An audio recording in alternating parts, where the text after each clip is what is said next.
Hi, and welcome to Dr. V's AP Chemistry webcast. In this webcast, we're discussing the equilibrium constant. Here's what I'd like to accomplish in this webcast. I want to start by reviewing dynamic equilibrium. It's such a central concept in chemistry.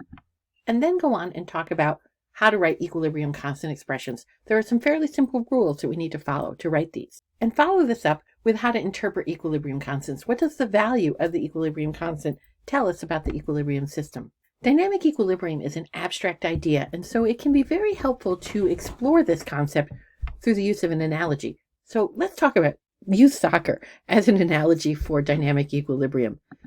A soccer team can only have a certain number of players on the field, and with a youth team, certainly you're going to have more players than can be on the field. So some players will be on the field, and some players will be on the bench. If a player needs to leave the game, another player has to go in. So this is an analogy for the rates of the forward reaction going onto the field equaling the rates of the reverse reaction coming out of the game. The numbers of players on the field has to stay the same throughout the game, and the number of players sitting on the bench waiting their turn is going to stay the same. So it's dynamic in the sense that substitutions keep happening throughout the game. We don't have the same kids on the field throughout the game. We don't have the same kids on the bench throughout the game. It's constantly changing.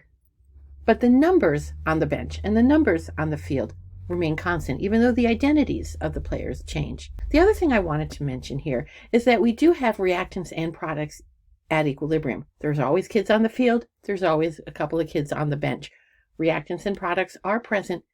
The ratio of them will vary for different situations, different reactions. But we're always going to have both of them once that equilibrium situation has been established. Now let's talk about equilibrium from a different perspective. In our soccer analogy, we had constant number of players on the field and a constant number of players on the bench. In a chemical reaction, we're not going to see any macroscopic changes.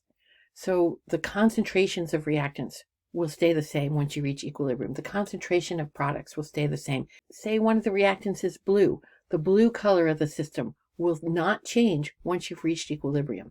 So we can look at this graphically, which is a nice way to approach this. The reactants A and B, we see their concentrations decreasing initially, and our product C, we see its concentration increasing initially, and then eventually they level off. And that's the hallmark of equilibrium. There aren't any macroscopic changes. The concentrations of A and B and C stop changing. It's worth noting that we do have reactants A and B and C present at equilibrium. We have to have all of them present in order to establish the equilibrium. I also want to point out that the concentrations of the reactants and products do not have to be equal at equilibrium. It's a common misconception. The rates of the forward and reverse reactions are equal. That's why we see the plateau. But the concentrations of A and B and C here are different. Now, they can be the same, but that's not a requirement. We say that equilibrium is established once we see that plateauing of the graph. Before the blue line that I put in, the concentrations of reactants and products are changing dramatically, and then they level off once the rates of the forward and reverse reactions equalize. That's what we mean by equilibrium. The number one way for us to describe what we have in our mixture once equilibrium's been established is the ratio of products to reactants. Since the concentrations aren't changing, the ratio will be constant. We call this ratio the equilibrium constant, and it's a characteristic of that particular reaction at that temperature. It's defined as products over reactants. We give it the symbol K. Notice it's a capital letter K, and I'm using square brackets here to represent molar concentrations. The other thing I want to point out is the small EQ means, of course, that we're at equilibrium. It's our equilibrium constant. There are different situations where we can have equilibrium constants, and we sometimes use different subscripts after the K to describe what particular conditions or situation we're talking about. The magnitude of the equilibrium constant gives us a really quick way of characterizing what we have in the mixture once equilibrium's been established. So if we look at this graph that I drew, a very crude hand-drawn graph, we see that at equilibrium, the products have a higher concentration than the reactants. This would lead to a situation where the equilibrium constant would be greater than 1. When there are more products than reactants at equilibrium, we say that products are favored at equilibrium. We're saying there's more products than reactants. We can look at this at a particle level model to represent it. I have a single reactant particle in equilibrium with a single product particle. If the reactants are pink and the products are blue, it's very easy to tell by looking at this particle level model that I have more products than reactants. This is aligned with the fact that KEQ here is greater than 1. For other reactions, it might be that at equilibrium we have more reactants than products, as we show in the graph here. So in that situation, the value of KEQ would be less than 1. When I have more reactants than products, we say that reactants are favored at equilibrium, and this is how chemists tend to refer to this. Reactants are favored when KEQ is less than 1. Again, if we go back to a particle level model, a single reactant molecule in equilibrium with a single product molecule, I've got more reactants, which are purple, than products, which are gold. There are some very simple rules that we can use to write equilibrium constant expressions. The number one thing that you have to start with is a balanced equation. And if it's got states of matter included, that's helpful as well. And the reason that's useful is because pure solids and pure liquids don't get put into these equilibrium constant expressions. Their concentrations don't change effectively, and so we leave them out. To write the expression, we put the products in the numerator because it's products over reactants. If we have more than one product, we're going to multiply them together. And the coefficients from the balanced equation become the exponents in our KEQ expression. In the denominator, we multiply the reactants together, so if we have more than one, they get multiplied together. And similarly to what we did before, the coefficients from the balanced equation of the reactants become their exponents in the KEQ expression. So they're fairly easy to write. This is sometimes referred to as the law of mass action. For a balanced equation, A and B reacting to make C and D, where the lowercase letters represent the coefficients, we can write a generic KEQ expression. Products C and D over the reactants A and B, and each reactant and each product is raised to their respective coefficient. I had mentioned that we have different situations or different types of KEQ expressions. They all follow the same rules, but we can use letters like here C to indicate the particular situation. So when we write a KC expression, all I mean is that we're writing it in terms of molar concentrations. For the reaction, 2 molecules of SO2 reacting with oxygen to form an equilibrium with 2 molecules of sulfur trioxide. Remember, we're writing products over reactants. So our product is SO3. Notice we have 2 of them, the coefficient's 2, so we're going to have to square that value. And then we have to put that over our reactants, which are SO2 and O2. But notice for SO2, again, we've got that coefficient of 2, so we'll have to square the SO2. And the coefficients become exponents, as I just said. So when we go to write our KC expression, SO3 squared over SO2 squared times O2. Notice we have square brackets, molar concentrations, and we're writing a KC expression.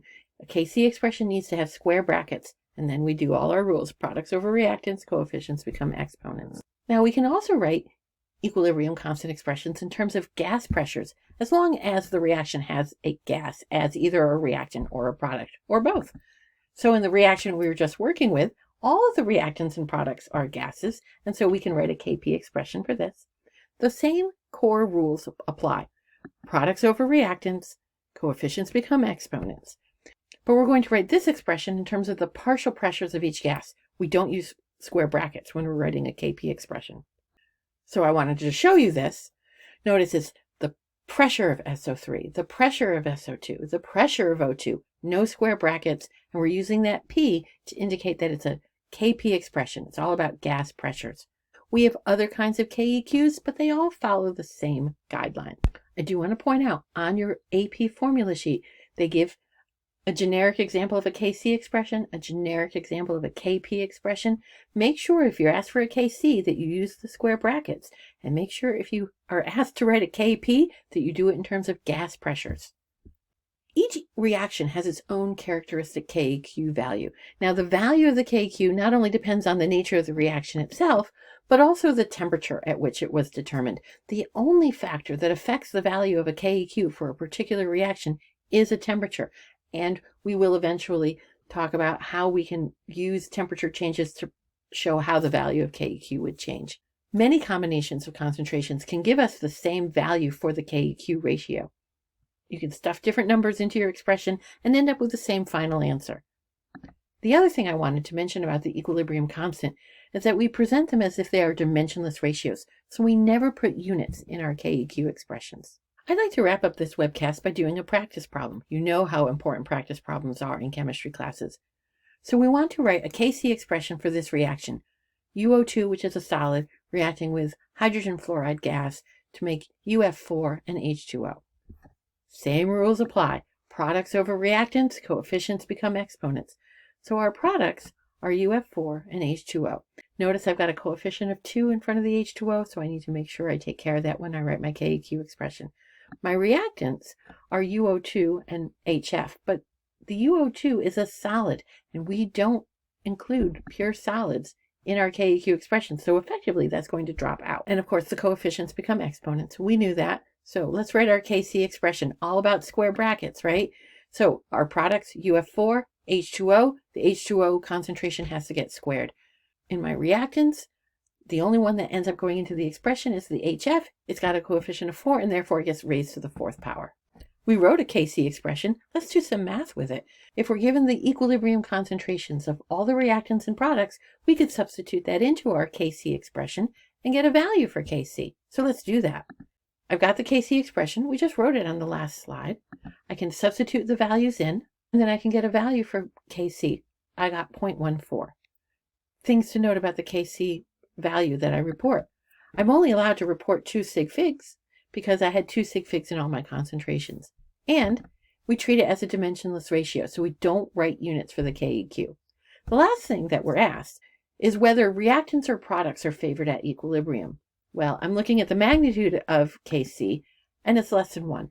And that means reactants are favored. I must have more reactants, which are in my denominator, to get a K that's less than 1. We've actually done a lot of really important skills in this webcast. We reviewed equilibrium. We learned how to write KEQ expressions. We learned to interpret KEQ expressions, and we did problems where we evaluated and calculated KEQ values. These are all really important skills, absolutely necessary for AP Chemistry students. If you found this helpful, subscribe to my channel and leave a comment and like the video.